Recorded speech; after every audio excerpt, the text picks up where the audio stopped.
All right, happy wipe hype and wipe day, Dark and Darker's Dungeon Delvers. We are diving into the patch notes here, and it is a big one. Early access wipe number 2 is just an economic wipe. All of your character levels and names will be kept, and we've got a lot changing. Obviously, Warlock is going to be now meta and probably the best class in the game, but let's just dive into it from the top and work our way down. We got some minor updates, some medium updates, some excruciatingly large updates, especially for my Ruins map players, my High Roller players, and Goblins. Everything is going to feel a little bit different. So, a bunch of new emotes are being added, so hopefully you guys kept hold of some of your Triumph Stones and your Redstones, because we got a whole new deck of emotes. It's going to be looking good and feeling good in the pregame lobbies. And we've got new sounds, additional protections against hacking. Iron Shield has been updated to destroy hackers and RMTers. As always, that just continues to get better and better. I saw way less hackers this wipe than last wipe, and less RMB. But here we go. Let's dive into the actual things that are going to affect all of us per game. The Bard has been reworked to make the class more gear and attribute dependent. Bard is going to feel, I believe, a little bit weaker off the rip, and then as it starts to ramp, it will get stronger and stronger. We've got 2 new attributes as well, which we've never seen before. Manual Dexterity, which is likely going to be involving opening doors and items, and then Persuasion. Not really sure where we're going to be going with Persuasion. I have to assume it's for merchants, for trading and selling, or the upcoming quest updates. We'll see, and we'll know more about that once this patch drops. We're about 4 hours from this update being onto the live servers. And now, here we go. Your Duke of Warlocks is excited because the Curse of Pain, known as Cop, has slightly more generous aim. Warlock was already almost the strongest class in the game. Now it is easier to aim one of our strongest spells. We've also got the Curse Mastery and Vampirism perks added. The vampires are going to have a field day, but that's nothing compared to this next one. 8 new spells have been added. We got the Darkness tree up and running. Bolt of Darkness, the Evil Eye, Blood-Stained Blade. But then what's this? Looks like we are going to be the first class in the game to be able to summon and possibly control monsters. We got Flame Walker and Summon Hydra. We've also got the ability to drain life, hit them with Rays of Darkness, and protect ourselves with Eldritch Shields.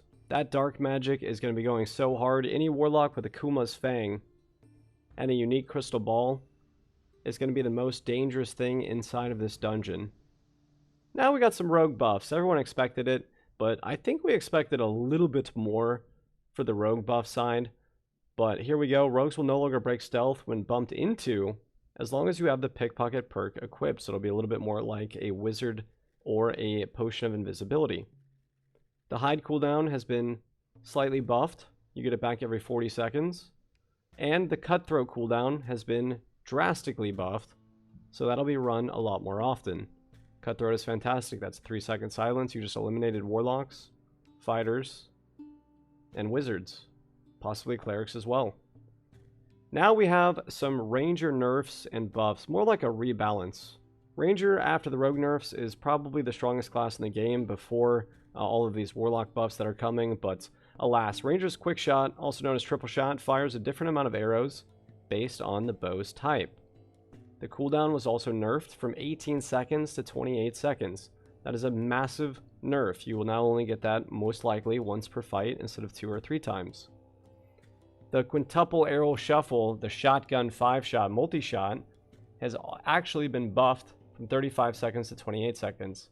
So we will see that more in play as well. That is a very strong ability. It's kind of off meta, but it does devastate a lot of close range classes like Warlocks and Rogues. You can basically one-shot those classes if you hit them with 3 to 5 of the arrows. Ranger's Penetrating Shot cooldown has also been reduced, which means it's been buffed.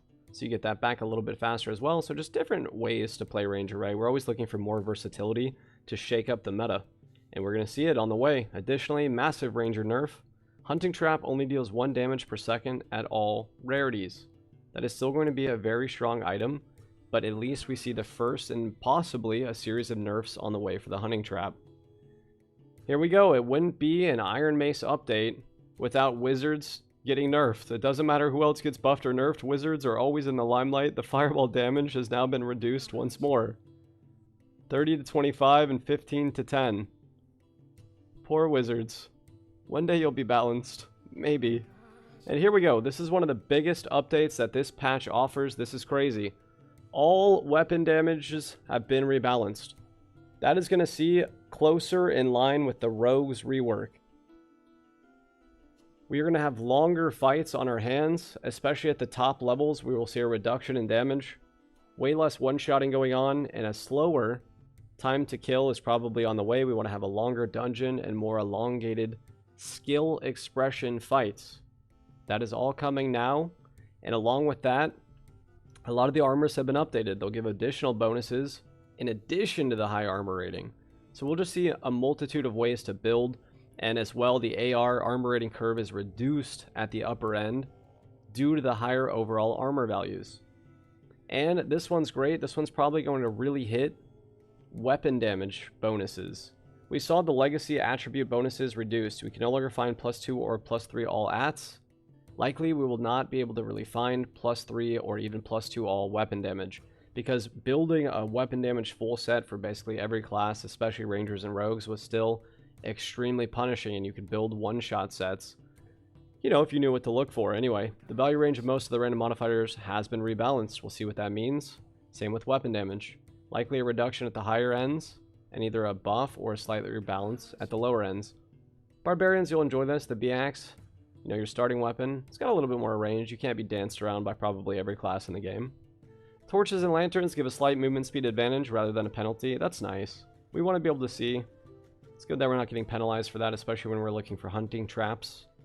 Rarity-specific skins have been added for certain things. We're likely going to see that continue to change as well. Everyone's been asking for it. We've seen it. You want to be able to look at someone and at least kind of tell what kind of strength that they're bringing to the fight. And here is a massive change. The one we've been looking for since Internal.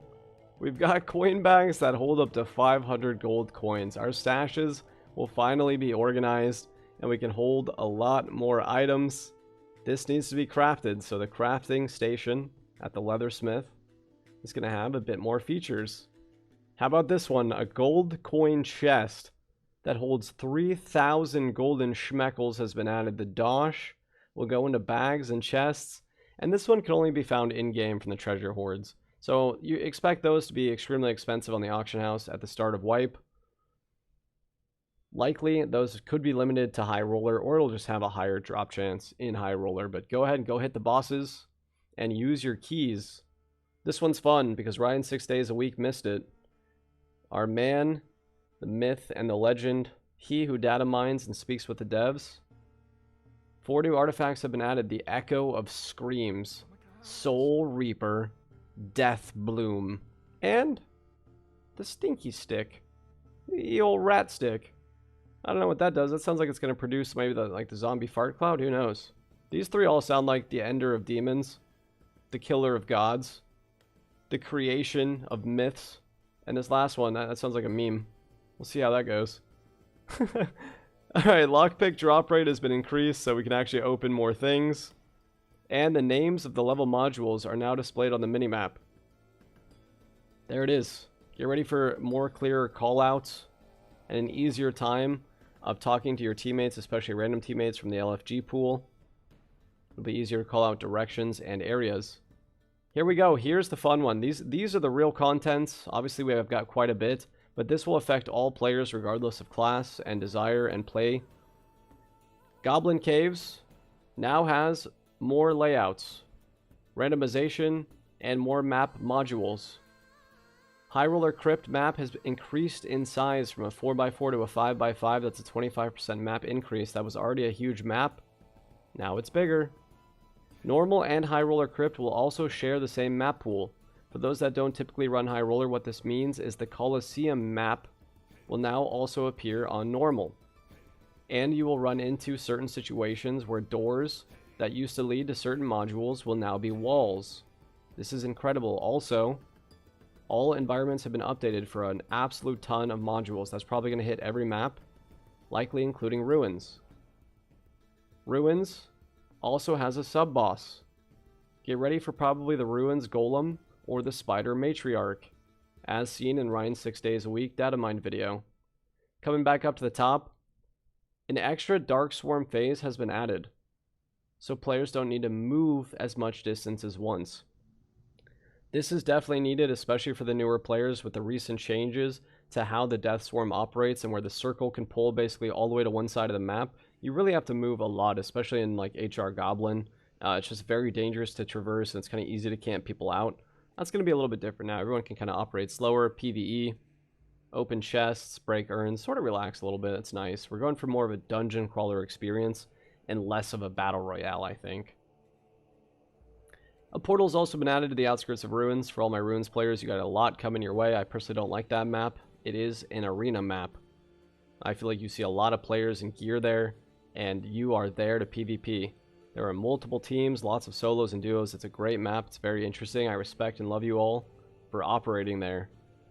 The level object density for Ruins and Crypts has also been increased, so likely we'll just see more breakables and more lootables.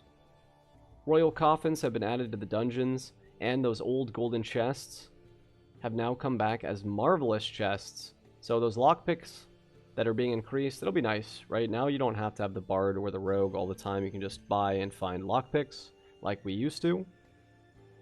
This one's fun.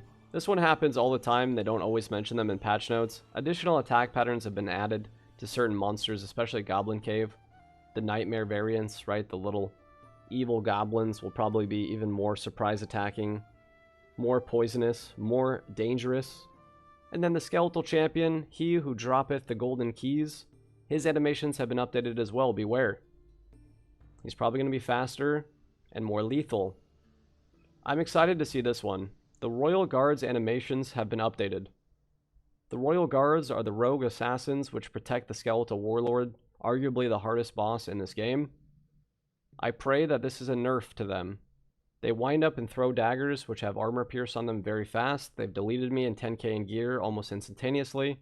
It's very hard to react to them if you are swinging your weapon. You have almost no time to try to block those daggers. They also teleport. They are very, very strong. And so I'm hoping that this is a nerf. A lot of groups that I know, including the sweat groups and some of the highest ranked groups like the veteran adventurer teams, actually avoid the warlord. So maybe this makes him a little bit easier to fight, which will give us access to the treasure pile behind his door, which could also mean we get that golden chest to hold all of our golden coins. Going further down, we've got merchants updating to sell a much larger amount and a variety of items. This is massively important. We want them to have more grays, to have more build diversity, and not rely on the refreshes all the time. A lot of us argued for this. You've seen it everywhere. Please give them more items. We want spellbooks. We want more potions. We want the things to let us operate if we lose 1 or 2 matches in a row. We don't have to be punished. We can just buy what we need and drop once more. Greater luck potions have been added to the fortune teller. Likely that'll be 100 or 150 gold. I dropped a video on the luck potions. I think they're great. I use them when I'm positive I'm going to be PvEing. The luck potion transitions with you between map cycles as long as it's the same map. So you can use it in crypts, and it carries through to Inferno for bossing, and Inferno grinding for chests, Berserker kills, Wraith, Demon Dogs, and the like. So you're for sure going to see those teams. Those higher tier teams in HR will be boosting themselves with greater luck, trying to get the new artifacts. Soul Reaper sounds like a scythe. That'd be wild. Echo of Screams, I don't know. One of these must be something for a wizard, right? Poor wizards. They've been without an artifact for months. Months and months and months. New crafting and mining items added. For all my miners, I love you all. I never mine, it's dangerous, it's loud, and it brings the PvP. But my goodness, my gracious, that is the way to make the loot and the money at the beginning and at the end of wipe. Ruby, silver, and cobalt is worth so much money. For my newer players, grab a pickaxe, alright? Get in goblin caves and mine your little hearts out. You only have to get out once in every like 10 times to profit bigly. 25 gold investment. Every 5 ruby silver is like 125 to 150 gold. Get in there. More filters added to the trading post. We love that. With the recent release of Greed is Good, and Project Crawl both having an auction house. We've got a little competition in the genre, in the industry. Ours is evolving as well. We want Dark and Darker to take all the best features of every other game, change them, add them, consume them, and become them. Dark and Darker, best in slot. Trading Post will now also display a timestamp, which is great for the wee hours, and for people selling artifacts and such, you know, high value items, you can see when they were listing them. And with that, Early Access Wipe 2 is on the way. I will see you all in game. We'll be releasing, of course, the Duke of Warlock summon build with the updated trees. I'll be running Warlock all day today and tomorrow. Most likely, I will be maining Warlock for the foreseeable future and for leaderboarding for this wipe, especially in solo. Go Blinos. Sounds like we finally have mid to long range pressure with the Bolt of Darkness that'll operate similarly, I would imagine, to the Fireball. Also got some melee boosts, just really nice things. So, we will also introduce sweeping balance changes that will affect every class, weapon, and item in the game. There's a lot happening here, and we will see all of it and more as today goes on. And of course, the final note, several other changes were not listed. They like to ninja buff and ninja nerf certain things. For those that didn't see it, one of my all-time favorite ninja nerfs was when they made the demon dogs able to attack players who were crouching. For months, we were able to crouch in front of a demon dog in Inferno and just attack it. And the day that they buffed the demon dogs and nerfed our ability to crouch, everyone died. Swarms and swarms of cheesing players were consumed in the rat trap. Artifact gears were lost. Epics and legendaries crouching in front of a dog. If a demon dog headshots you, you're going to feel that tomorrow. That is all of the updates. We'll have a more in-depth video after the patch is finished. Please comment, like, and love. Let me know what you're looking forward to and what kind of artifact weapons you want to see next. Grayson also asked in Discord. We will do all the things all the time. And currently we are garnering a little bit of a list of fun things, such as,